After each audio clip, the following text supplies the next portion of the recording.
और ये एनआरसी मसौदा जो हमने तैयार किया है उसका मकसद बताने के लिए, और ख़ास करके ये पहली शख्सियत है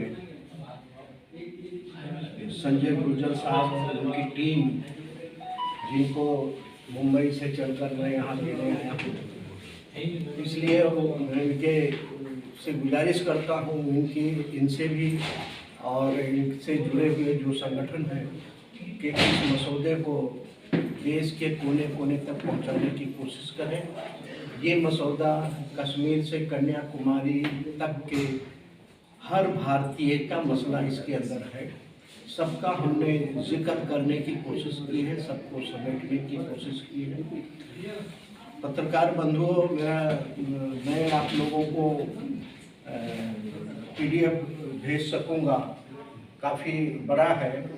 इसका 2 पार्ट किया है। ये पहला पार्ट है जो सरकारी तंत्र को भेजा, नेशनल मीडिया और इंटरनेशनल मीडिया को ये मसौदा वहाँ दिया गया।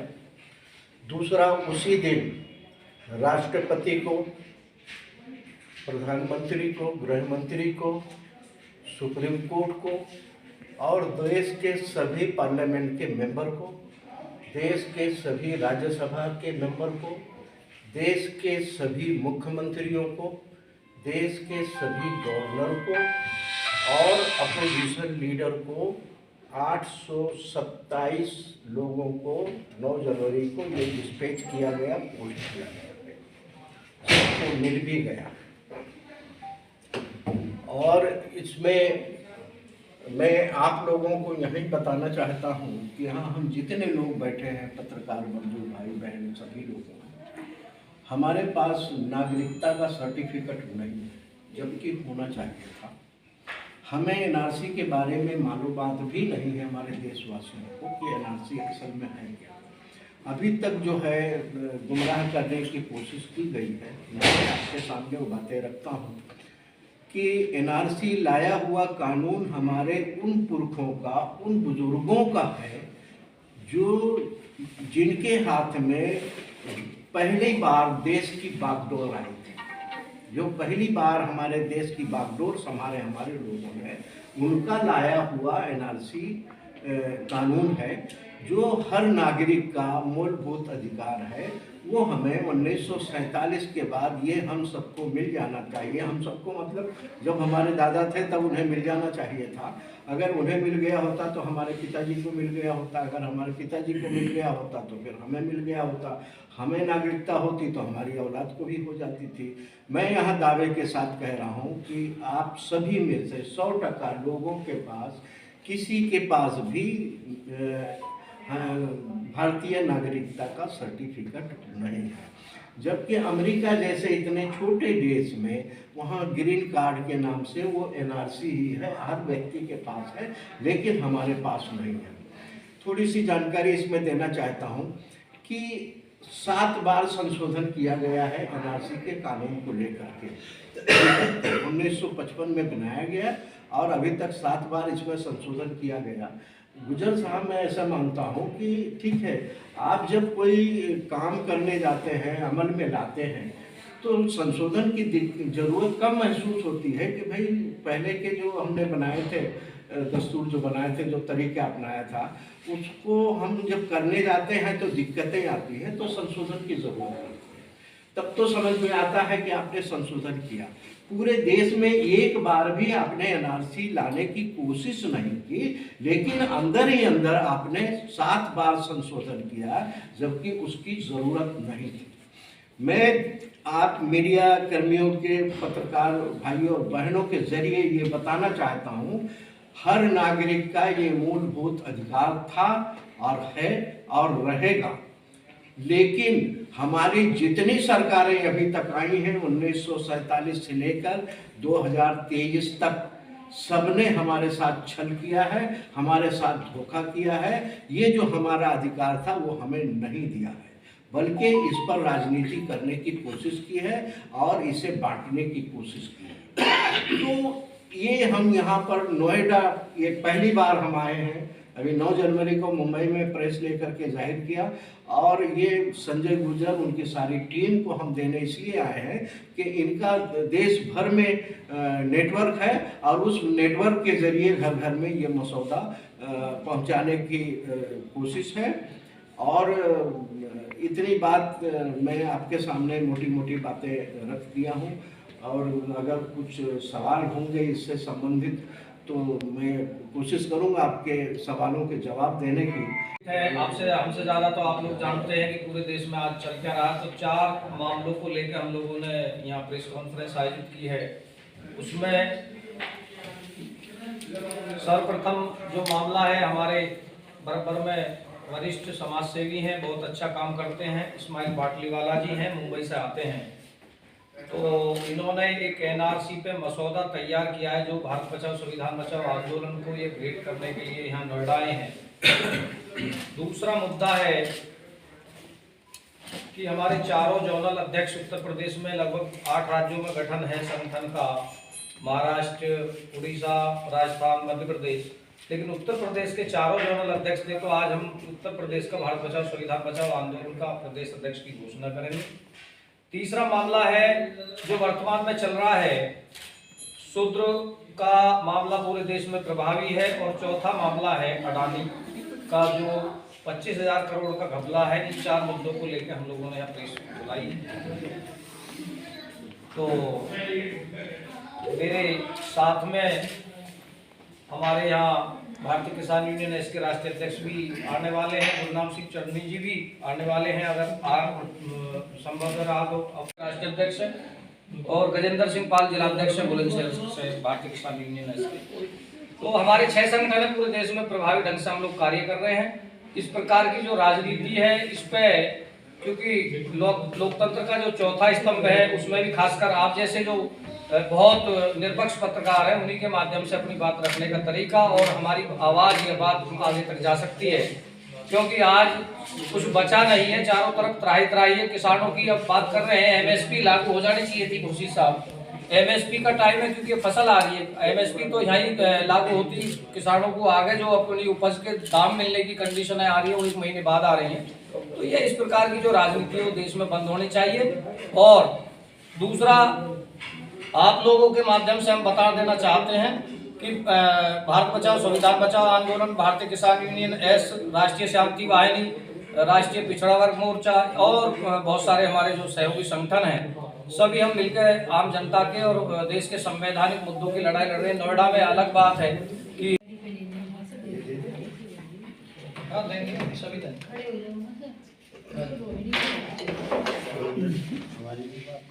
हाँ अच्छा खड़े हो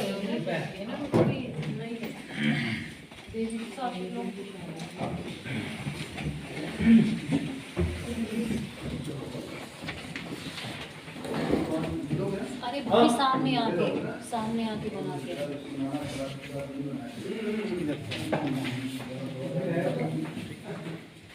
फोटो कर लेना। फिर मुस्लिम, फिर उसके बाद में शूद्र। इस प्रकार की जो घटनाक्रम चल रहे हैं, घृणित राजनीति के माध्यम से भारतीय जनता पार्टी सत्ता में पुनः 2024 में लौटने का प्रयास कर रही है, जो मैं समझता हूं संभव नहीं है। शूद्र का मतलब ये आपके माध्यम से हम जानना चाहते हैं कि जो मंदिरों पर चढ़ावा चढ़ता है, भगवान पूरे दुनिया को देते हैं, भगवान से हम लोग मांगते हैं सुबह जब उठते हैं, लेकिन पूरी दुनिया में जो चढ़ावा चढ़ रहा है फूल और मिठाई, वहाँ फूल इसलिए एक आस्था है और मिठाई इसलिए हम प्रसाद के रूप में बांट देते हैं, लेकिन ये पैसे और सोना चांदी जो वहाँ चढ़ाया जा रहा है, तो इसको भी प्रतिबंध कीजिए या फिर यह जवाब दीजिए कि यह कौन से वर्ण में आते हैं जो वहाँ माल खा रहे हैं मंदिर का। और यह तो भीख मांगने वाले से भी ज्यादा खराब स्थिति है, क्योंकि भावनाओं को आहत करके और आस्था के साथ में खिलवाड़ करके आप धन इकट्ठा कर रहे हो। एक जो भीख मांगता है रोड पे, वो तो मजबूरी बस भीख मांगता है। तो ये मैं आपके माध्यम से मांग करता हूँ, जितने ये मठाधीश हैं, अभी हमारे पंडित धीरेन्द्र शास्त्री जी मांग कर रहे हैं हिंदू राष्ट्र की, तो हिंदू राष्ट्र की मांग एक तरफ वो कह रहे हैं हम मुसलमानों के विरोधी नहीं है, मुसलमानों के अलावा इसमें और भी देश में लोग आते हैं, सिख भी आते हैं, जैन भी आते हैं, बौद्ध भी आते हैं, तो ये सभी लोगों को, लेकिन एक मुस्लिम समाज को टारगेट करके जो कार्य चल रहे हैं बिल्कुल गलत है। दूसरा, प्रधानमंत्री जी ने लोकसभा में कहा था कि अडानी जी का जो इतना बड़ा ऋण लिया गया, जिसको अभी पूरे देश ने देखा है, आया है सभी के सामने, तो प्रधानमंत्री जी लोकसभा में कह रहे हैं कि साहब ये हमको जानकारी नहीं है, तो ऐसे कैसे संभव होगा। हो सकता है नैतिकता के आधार पर उनको जिम्मेदारी लेकर पूरे देश की जनता को अवगत करना चाहिए और ये बताना चाहिए कि यह जो ऋण लिया गया है ये हमारी सरपरस्ती में लिया गया है। अगर एक किसान, आप बहुत सारे लोग किसान परिवारों से हो गए, अगर एक किसान कहीं से 2 लाख रुपए के ऋण के लिए अप्लाई करता है तो उसको 1000 फॉर्मेलिटी और अपनी जमीन गिरवी रखने के बाद में उसको वो लोन होता है। आइए खुशी से तो है ना। तो मुस्लिम समाज में वैसे बहुत सारे तबके हैं जो अपेक्षित हैं, कभी उन पर क्यों नहीं बोलते आप मेरी टाइमलाइन चेक कर लीजिए। पिछले लगभग 2 वर्षों से मुस्लिम जो मैंने सच्चर कमेटी की रिपोर्ट और रंगनाथन मिश्र की रिपोर्ट पढ़ने के आधार पर अगर कोई बोल रहा है इस प्रदेश में और देश में, तो भारत बचाओ संविधान बचाओ आंदोलन संजय गुजर बोल रहा है। कि किसी प्रेस कॉन्फ्रेंस में किसी में भी आपने किसी ऐसे मुद्दे को नहीं उठाया जिससे पता चलता हो कि मोमडन्स में भी ऐसे बहुत सारे तबके हैं। बिल्किस बानों पे 40 जिलों में हम लोगों का बानों, मैं बता देता हूँ आपको, समुदाय या बहुत सारे समुदाय नहीं, मुझे उनको जिनको 40 जिलों माना जाता है, लेकिन कि कोई भी मोमडन उनके बारे में कोई भी आवाज नहीं उठाता। 40 जिलों में, यूपी के 40 जिलों में बिल्किस बानों पे पहला, उसी पे मैं बात कर रहा हूँ। 40 जिलों में अगर कहीं ज्ञापन गया तो भारत बचाओ संविधान बचाओ आंदोलन का गया है। और जो मुस्लिम समाज के मामले थे सब मुस्लिम साथी मेरे साथ में खड़े हुए हैं, जिम्मेदार लोग हैं समाज के। आपका नवाज का मामला हो जो करौली राजस्थान से चला हो, उसकी बात कर रहा हूँ जो उन तबकों के साथ में अपेक्षित व्यवहार किया जाता रहा है मोमडन्स के द्वारा ही, उन पे कभी कोई मोमडन क्यों नहीं बोलता? मुझे आपसे पूछना चाहता हूँ। उसमें मोमडन्स के द्वारा जो सामाजिक की बात, बिल्कुल मैं समझ गया आपकी बात। जैसे कई सारे तबके मोमडन्स में भी हैं, मोमडन्स में भी हैं, और तो वो बिल्कुल आपने बहुत अच्छी बात पूछा है, सवाल बहुत अच्छा है। कमाई की बात कर रहे हैं, उनको अपनी मस्जिदों में एंट्री तक नहीं दी जाती। अगर आपको पता होगा उसके बारे में आप लोग क्यों नहीं बोलते? नहीं, उसके विषय में हम लोगों ने जहाँ इस प्रकार के मामले, शायद नहीं मैं जानता हूँ जो आप कहना चाहते हैं मैं वो भी जानता हूँ, जो आप कहना चाह रहे हैं मैं वो भी जानता हूँ, पर मैं सीधा आपको ज़्यादा बड़ी बात ना बता के पसमानदा पे ही आ जाऊँगा। चलिए पसमानदा में बात कर लेते हैं, बताइए। वही नहीं, बिल्कुल तो आप वहाँ की कह रहे हैं भाई, आप उनके साथ में, अब पसमानदा में भी आप उल्टा कर दीजिए, अब आप हिंदू छोड़ दीजिए, अब आप मुस्लिम ब्राह्मणों की बात कर रहे हैं, यही तो सवाल है ना आपका। देखिए, मुस्लिम ब्राह्मणों के द्वारा मैं मुसलमानों के उन तबकों की बात कर रहा हूं, उन तबका माने ब्राह्मण, यानी कि डेफिनेशन मैंने बता दी, जो कि तबके अपेक्षित हैं। और मुसलमानों में ब्राह्मण नहीं सैयद बोला जाता है। अगर आपको जानकारी नहीं है, दूसरी लैंग्वेज आपको इस्तेमाल किया, आपको जानकारी नहीं है, इसका मतलब ये सैयद खड़ा मेरी बराबर जो स्टेट प्रेसिडेंट उनको, क्योंकि जो पंडितों की जो मतलब लेवल है हिंदुओं में, वो मुसलमानों में सैयदों का है। हाँ, वही मैंने, आप सैयद बोलिए वहाँ पर फिर। हाँ, वही कहा है मैंने, लेकिन इंडिविजुअल नाम लेना सैयद, मैं पठान भी कह सकता हूँ। बिल्कुल, आप पठान भी कह सकते हैं, पठान भी तो उसी बात है। आप उनको नहीं कहेंगे तो ब्राह्मण ही क्यों बोले? शेख भी आते हैं उसमें। आप पंडित बोलिए, ब्राह्मण मुस्लिम कह दिया मैंने कहा ब्राह्मण मुस्लिम, एक ही बिरादरी को क्यों खींचने की कोशिश कर रहे हैं? आप उसमें पठान को बोलिए, आप उसमें सैयद को बोलिए, अगर आप मुसलमानों की बात करें। आपका सवाल था कि जो बड़े तबके के मुस्लिम, मेरा सवाल ये था, मैं फिर से सवाल रिपीट कर रहा हूँ कि जैसे आपने सूत्रों की बात कही, ऐसे ही आप मुसलमानों के अपेक्षित तबकों के बारे में क्यों नहीं कहते? कहते हैं जी, कहते हैं। उसके बारे में आपके क्या आपको विचार तो हैं? नहीं समझ आना चाहिए था। सीए जो हम लोग रंगनाथन मिश्र और सच्चर कमेटी की रिपोर्ट पढ़ने के बाद में मुसलमान समाज के अधिकारों और उनके हकों की बात कर रहे हैं, तो वो निश्चित तौर से हम कर रहे हैं। एक काम की चीज हम भी पूछ लेते हैं। हाँ, पूछ लीजिए। जो आप इसके बारे में थोड़ी जानते हैं।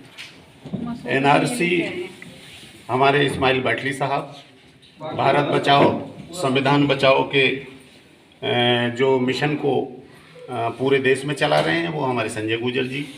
और मैं अपील करूंगा कि सरकारें और सरकारों से जुड़ा हुई तमाम मशीनरी या तमाम जीव और जंतु, देश का हर वो प्राणी जो किसी भी शक्ल में है, वो जिंदा रहने के लिए किसी एक तबके की कमाई का मोहताज है। और आज उस तबके के लिए एक बात न हो तो प्रेस अधूरी रह जाएगी। मेरे मायने में ये बात ही पूरी अधूरी रह जाएगी कि आज देश की सबसे बड़ी आबादी या सबसे बड़ी जनसंख्या ऐसा नहीं है कि भूखा सो जाता हो, उठता है तो भूखा ज़रूर उठता है, लेकिन जब वो सुबह से शाम होती है तो उसको अन्न की आवश्यकता प्रत्येक प्राणी को पड़ती है, जीव जंतु को पड़ती है। और उसके लिए जो व्यवस्था का एक माध्यम है वो सिर्फ कृषि है, किसान है, मजदूर है। आज पूरे देश की आबादी का 85% हिस्सा आज हम परेशान हैं आज हालात से कितना खुश है ज़माना, इसी बात से अपने बच्चों को लेकर के जाएं कहाँ, अपना घर गिर गया सियासी बरसात से। आज सरकारों पे उंगली नहीं उठा सकते हम, क्योंकि सरकारें किसी फैक्ट्री में बनी हुई नहीं है। उनकी अल्पायु है, मात्र 5 वर्ष की उनकी ज़िंदगी है। लेकिन जो देवता किसान के रूप में है, आज अगर उसे कृष्ण का अनुयायी नहीं समझा जाता, कृष्ण जी को राजनीतिक गलियारों में तो इस्तेमाल किया जाता है, लेकिन उनके अनुयायी किसानों को, मजदूरों को और गरीबों को आज इस देश का वो हिस्सा नहीं माना जाता जिसमें राजपाट और बजट में उसकी हिस्सेदारी हो। सिर्फ उसको वोट लेने के बाद मात्र एक ऐसा गया गुजरा तबका मान लिया गया है कि शायद इसकी जो आवश्यकता है वो सिर्फ परिश्रम के लिए है, मेहनत के लिए है, इस देश को बनाने के लिए है। तो हमने ये फैसला लिया कि हमारे जितने सहयोगी संगठन हैं, संविधान पर पूरा विश्वास है, अपने देश पर पूरा विश्वास है। संविधान से बड़ा कोई धर्म नहीं हो सकता, देश से बड़ा कोई महान व्यक्ति नहीं हो सकता। अगर देश की महानता को और संविधान की संरचना को सब लोग अगर सहयोग करके, समरसता करके अगर इसको बाकी रखेंगे तो देश बाकी रहेगा। और देश की एकता और अखंडता को कायम रखने में पूर्ण रूप से आपसे अनुरोध करूंगा, जहां तक मीडिया की आवाज़ पहुंच रही हो, उन तमाम साथियों को एक बार पुनः फिर इस 2023 में मुबारकबाद देते हुए अपील करूंगा, आवश्यकता संविधान की रचना। आप तमाम जितने भी मेरे साथी आज आए, इस क्लब में आए, इस मीडिया में आए, आज आप लोगों के इस अखबार के कलम के सामने आए, उन तमाम लोगों की मंशा यही है कि देश बाकी रहेगा, देश सुरक्षित रहेगा, और वो जब हम संविधान के पूरी तरह से हिमायती रहेंगे। आज संविधान की ये जो एनआरसी की बात कही है, जीवन भारतीय किसान यूनियन एस का राष्ट्रीय अध्यक्ष होने के नाते आज अपने समस्त सहयोगी साथियों के साथ आज इस मीडिया सेंटर में आप तमाम मीडिया कर्मियों का स्वागत करता हूं, अभिनंदन करता हूं और उम्मीद करता हूं कि शायद मेरे तमाम साथी आज की इस प्रेस के माध्यम से देश की एकता और अखंडता को, संविधान की हुस्न और खूबसूरती को और राष्ट्रवाद को सुरक्षित रखने में हमारे इन सहयोगियों का आप भी सहयोग करेंगे। इसके लिए आप सब लोग बधाई के पात्र हैं। जी, कोई क्वेश्चन? इससे तो सारी बातचीत हुई। सॉरी।